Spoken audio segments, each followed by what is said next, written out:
Hello friends, welcome back to Anvesha Raj channel. आज हम लोग पढ़ेंगे हिंदी का भाषिक स्वरूप। ठीक है, हिंदी का भाषिक स्वरूप के अंतर्गत हिंदी की स्वर्णिम व्यवस्था, खंड और खंडेतर। ठीक है, इस टॉपिक को हम लोग पूरे विस्तार से पढ़ेंगे। ठीक है, चलिए हम लोग पढ़ना स्टार्ट करते हैं। हिंदी की स्वर्णिम व्यवस्था। हिंदी की स्वर्णिम व्यवस्था क्या है?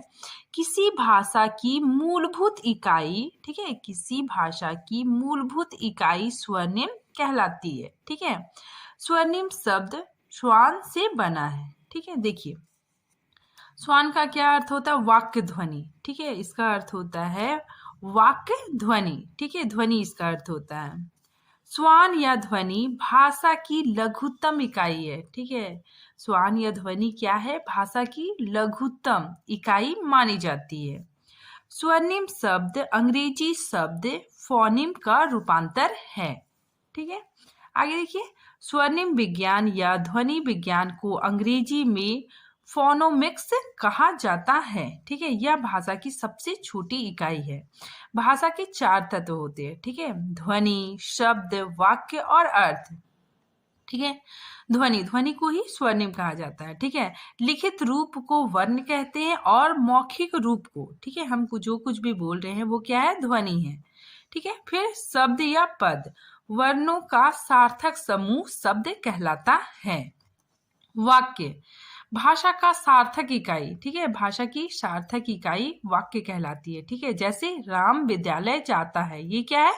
एक वाक्य है। अब देखिए स्वर्णिम का अर्थ। स्वर्णिम का क्या अर्थ होता है? ध्वनि। ठीक है, भाषा की सबसे छोटी मौखिक इकाई क्या है? स्वर्णिम या ध्वनि। ठीक है, ऑप्शन में कभी कभी ध्वनि नहीं होता है, तो भाषा की सबसे छोटी मौखिक इकाई क्या है? स्वर्णिम। ठीक है, देखिए स्वर्णिम या ध्वनि भाषा विशेष पर आधारित होती है। ठीक है, प्रत्येक भाषा के अपने स्वर्णिम होते हैं। ठीक है, अब हम लोग कुछ देखते हैं अस्मरणीय तथ्य। ठीक है, कुछ अस्मरणीय तथ्यों को हम लोग देखते हैं। किसी भाषा या शैली में उच्चरित ध्वनि को सबसे छोटी इकाई स्वर्णिम है। ठीक है, मतलब किसी भाषा या बोली में उच्चरित ध्वनि की सबसे छोटी इकाई स्वर्णिम है। ठीक है, स्वर्णिम किसी भाषा विशेष से संबंध लघुत्तम सार्थक ध्वनि है। ठीक है, स्वर्णिम शब्द अंग्रेजी के फोनिम का हिंदी अनुवाद है। स्वर्णिम के लिए ध्वनिग्राम, स्वर्णग्राम शब्द भी प्रयोग होते हैं। ठीक है, स्वर्णिम शब्द संस्कृत, ठीक है, ये संस्कृत के स्वान धातु से बना है। ठीक है, जिसका अर्थ ध्वनि होता है। ध्वनि के 3 पक्ष होते हैं, उत्पादन, संवहन और ग्रहण। ठीक है, स्वर्णिम भाषा की अर्थभेदक इकाई है। ठीक है, ये भी बहुत इंपॉर्टेंट है कि स्वर्णिम भाषा की अर्थभेदक इकाई है। स्वर्णिम को ब्लूफील्ड और डैनियल जॉन्स ने भौतिक इकाई माना है। स्वर्णिम विज्ञान लिपि निर्माण का मूलाधार है। ठीक है, ये भी बहुत इंपॉर्टेंट है। और एक स्वर्णिम के लिए एक ही चिन्ह निश्चित होती है, देवनागरी लिपि। ठीक है, हमारी जो हिंदी है उसकी लिपि देवनागरी है। एडवर्ड सपिन ने मनोवैज्ञानिक इकाई माना है। ठीक है, फिर WF टॉवेल ने इसे अमूर्त काल्पनिक इकाई माना है। ठीक है, नेक्स्ट देखिए स्वर्णिम विज्ञान के प्रवर्तक। ठीक है, स्वर्णिम विज्ञान के प्रवर्तक कौन है? महर्षि पाणिनि। ठीक है, अब देखिए कुछ विद्वानों ने स्वर्णिम के बारे में अपनी परिभाषाएं दी हैं। देखिए स्वर्णिम की विभिन्न वैज्ञानिकों ने परिभाषाएं दी है। ठीक है, सबसे पहले डॉक्टर तिलक ये कहते हैं कि भाषा विशेष के उच्चरित पक्ष की विषम स्वर्णिक अर्थ भेदक तत्व की इकाई स्वर्णिम है। ठीक है, फिर नेक्स्ट देखिए डॉनियर जॉन्स ये कहते हैं कि स्वर्णिम मिलती जुलती ध्वनियों का परिवार है। ठीक है, अब हम लोग देखते हैं स्वर्णिम व्यवस्था के प्रकार। ठीक है, ये 2 प्रकार के होते हैं। ठीक है, खंड ध्वनिया और खंडेतर ध्वनिया। ठीक है, अब देखिए खंड ध्वनिया के भी 2 प्रकार है और खंडेतर ध्वनिया के भी 5 प्रकार है। ठीक है, अब खंडेतर ध्वनि के अंतर्गत इसके 2 प्रकार स्वर और व्यंजन। ठीक है, और खंडेतर ध्वनि के 5 प्रकार कौन कौन से हैं? देखिए मात्रा, बलाघात, सुर, अनुनासिक, संगम या संहिता। ठीक है, अब हम इसके प्रकारों को डिटेल से पढ़ते हैं। अब देखते हैं हम लोग खंड स्वरनिम। ठीक है, वे स्वरनिम जिन्हें अलग अलग खंडित किया जा सकता है। ठीक है, मतलब जिसको अलग किया जा सकता है, तोड़ा जा सकता है। ठीक है, तथा जो अपना स्वतंत्र अस्तित्व रखते हैं, खंड ध्वनियां कहलाती है। ठीक है, और खंड ध्वनि दो प्रकार के होते हैं, स्वर और व्यंजन। ठीक है, देखिए स्वर, स्वर कितना है, 11 है। ठीक है, और अंग और आह ये क्या है, अयोगवा है। ठीक है, अब हम लोग देखते हैं व्यंजन। व्यंजन में देखिए क वर्ग, च वर्ग, ट वर्ग, त वर्ग और प वर्ग है। ठीक है, ये कितना है टोटल, ये क वर्ग से प वर्ग तक स्पर्श व्यंजन है। ठीक है, इसकी संख्या 25 है। ठीक है, नेक्स्ट देखिए अंतस व्यंजन। अंतस व्यंजन के अंतर्गत य र ल वा है। ठीक है, फिर उसमें व्यंजन स ह। ठीक है, फिर संयुक्त व्यंजन में छ, त्र, ज्ञ, श्र। ठीक है, उपचित व्यंजन या फिर द्विगुण व्यंजन कौन कौन है, ड और ढ। ठीक है, इसके नीचे बिंदी लगी हुई है। ठीक है, तो कुल व्यंजनों की संख्या कितनी है, 52। ठीक है, और व्यंजन वर्ग, अगर व्यंजन वर्ग पूछा जाए तो इसकी संख्या 33 है। ठीक है, और स्पर्श व्यंजन या फिर वर्गीय व्यंजन क वर्ग से लेके प वर्ग तक 25 है।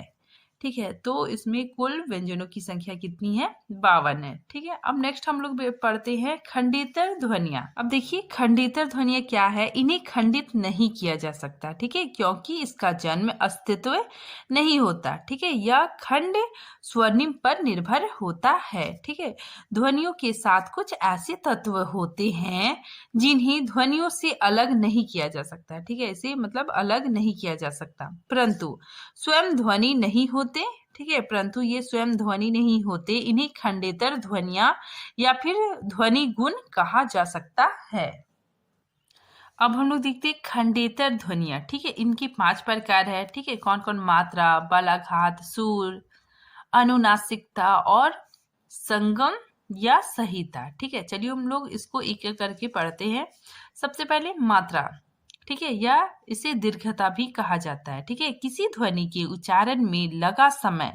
ठीक है, मतलब किसी भी ध्वनि के उच्चारण में जो समय लगता है, ठीक है, उसे उसे ही मात्रा कहते हैं। ठीक है, तो देखिए किसी ध्वनि के उच्चारण में लगा समय ध्वनि की मात्रा कहलाती है। ठीक है, हिंदी की व्यंजन ध्वनियों में भी काल मात्रा होती है। ठीक है, समय मात्रा होती है, परंतु व्यंजन के द्वित रूप में भी मात्रा का प्रयोग होता है। ठीक है, तो इसमें क्या होता है, द्वित रूप में भी मात्रा का प्रयोग होता है। ठीक है, जैसे देखिए पका। ठीक है, तो इसको पक्का ऐसे भी लिखते हैं। ठीक है, तो इसमें द्वित व्यंजन द्वित रूप का प्रयोग हो रहा है। ठीक है, जैसे अम्मा, तो इसको अम्मा ऐसे भी लिखा जाता है। ठीक है, तो इसमें मात्रा का प्रयोग होता है। नेक्स्ट देखते हैं बलाघात। ठीक है, बलाघात मतलब क्या होता है कि हम किसी भी शब्द पर जोर देके बोल रहे हैं। ठीक है, उस पे बल देके बोल रहे हैं। ठीक है, देखिए जब किसी ध्वनि पर उच्चारण करते समय विशेष रूप से बल दिया जाए, ठीक है, तो उसे बलाघात कहते हैं। ठीक है, उदाहरण देखिए, रोको मत, जाने दो। ठीक है, फिर आगे उसी वही सेंटेंस को हम लोग बोलते हैं, रोको मत, जाने दो। ठीक है, तो दोनों में क्या है कि अर्थ परिवर्तन हो रहा है। ठीक है, सेंटेंस वही है, लेकिन सिर्फ मतलब शब्द में जोर दिया जा रहा है, इसके वजह से अर्थ में परिवर्तन हो जाता है। ठीक है, तो ये बलाघात कहलाती है।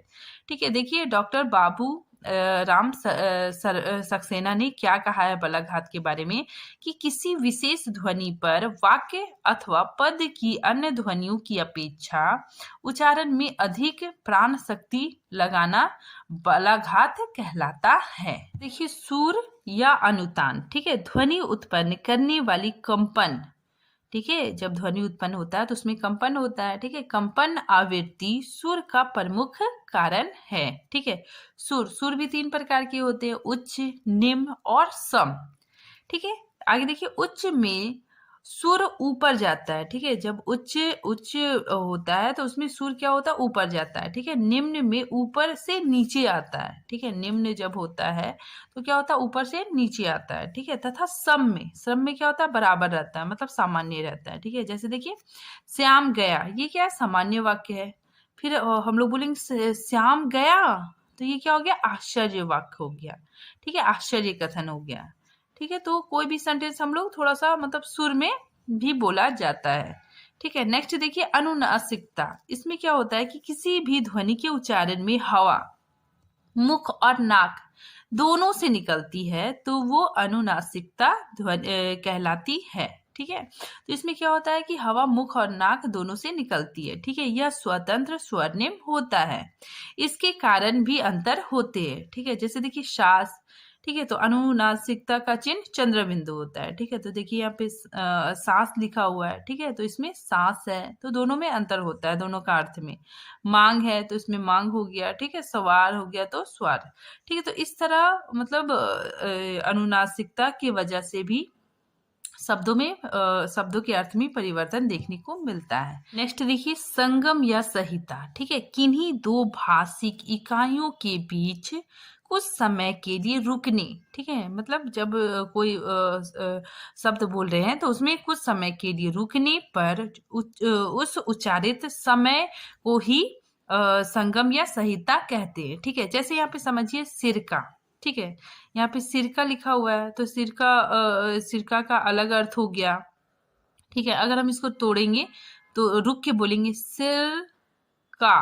ठीक है, सिर का, तो इसमें क्या होता है अर्थ परिवर्तन हो जाता है। ठीक है, जैसे जलसा। ठीक है, अगर हम डायरेक्ट बोलेंगे जलसा तो इसका अलग अर्थ है, लेकिन हम बोलेंगे जलसा।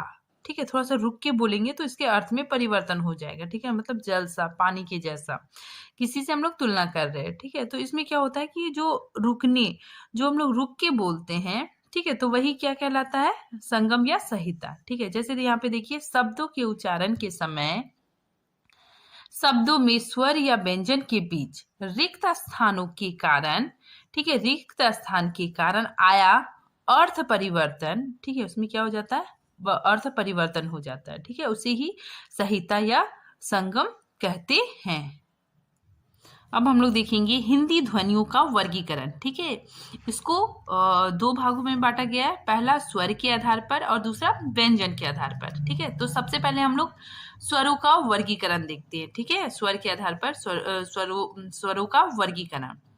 पहला उच्चारण के आधार पर, दूसरा मात्रा के आधार पर, फिर जीभ की स्थिति के आधार पर, मुख विवरण के आधार पर। ठीक है, नेक्स्ट ओष्ठ स्थिति के आधार पर। ठीक है, तो सबसे पहले हम लोग देखते हैं उच्चारण स्थान के आधार पर।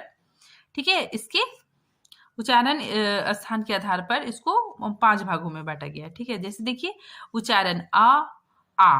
ठीक है, इसका उच्चारण कंठ से होता है। ई, इसका उच्चारण तालव्य से होता है। उ, इसका उच्चारण ओष्ठ से होता है। री का उच्चारण मूर्धन्य से होता है। ए आई, इसका उच्चारण कंठ तालव्य। ठीक है, बहुत इंपॉर्टेंट है। ए आई का उच्चारण कंठ तालव्य से होता है। ठीक है, और ओ औ, इसका उच्चारण कंठोष्ठ, ठीक है, कंठोष्ठ से होता है। ठीक है, इसको दो तरह से लिख सकते हैं, कंठ प्लस ओष्ठ भी लिख सकते हैं। ठीक है, या फिर कंठोष्ठ लिख सकते हैं। ठीक है, नेक्स्ट देखिए मात्रा के आधार पर स्वरों का वर्गीकरण।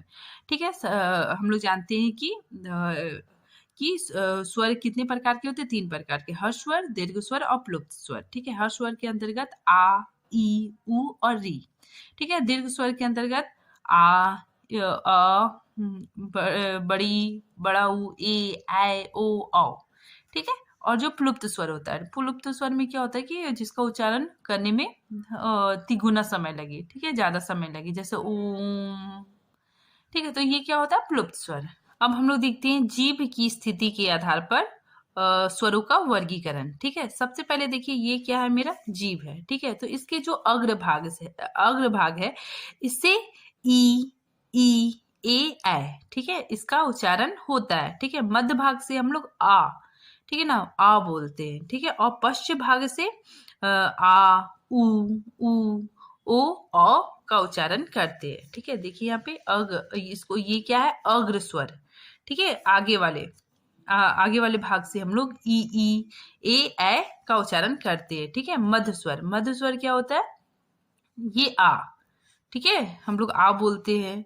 ठीक है, और पश्च स्वर से आ, उ, ओ, औ। ठीक है, मुख विवरण के आधार पर। ठीक है, मतलब मुंह मुंह विवरण के आधार पर स्वरों का वर्गीकरण। ठीक है, सबसे पहले हम लोग देखते हैं संवृत स्वर। संवृत स्वर में क्या होता है, हमारा मुंह क्या होता है, पूरी तरह से बंद होता है। ठीक है, और हम लोग इन स्वरों का उच्चारण करते हैं। जैसे देखिए ई उ ऊ। ठीक है, तो इसमें क्या होता है, पूरी तरह से हमारा मुंह बंद होता है। ठीक है, अब देखिए अर्ध समृत स्वर, इसमें क्या होता है कि मुंह आधा बंद रहता है। ठीक है, इसका उच्चारण हम लोग करते हैं ओ ए। ठीक है, इसको हम लोग ट्रिक से भी याद कर सकते हैं कि किसी को हम लोग बुलाते हैं ओ इधर आओ, तो ठीक है, तो इस तरह भी हम लोग याद कर सकते हैं कि अर्ध समृत स्वर कौन कौन है, ओ और ए। ठीक है, नेक्स्ट देखिए विवृत स्वर। विवृत स्वर के अंतर्गत आ गया आ। ठीक है, हम लोग आ जब बोलते हैं तो पूरा मुंह खोलते हैं। ठीक है, तो इसमें क्या होता है कि पूरा हमारा मुंह खुल जाता है। ठीक है, तो विवृत स्वर कौन सा है, आ। ठीक है, फिर अर्ध विवृत स्वर, इसके अंतर्गत कौन कौन से स्वर आते हैं, ए औ और आ। ठीक है, ये गलत हो गया है ये। ठीक है, तो इसमें क्या होता है, इन स्वरों के उच्चारण में हमारा जो मुंह होता है वो आधा खुलता है। ठीक है, हाफ ओपन होता है। ठीक है, तो अर्ध विवृत स्वर कौन कौन है, ए औ और आ।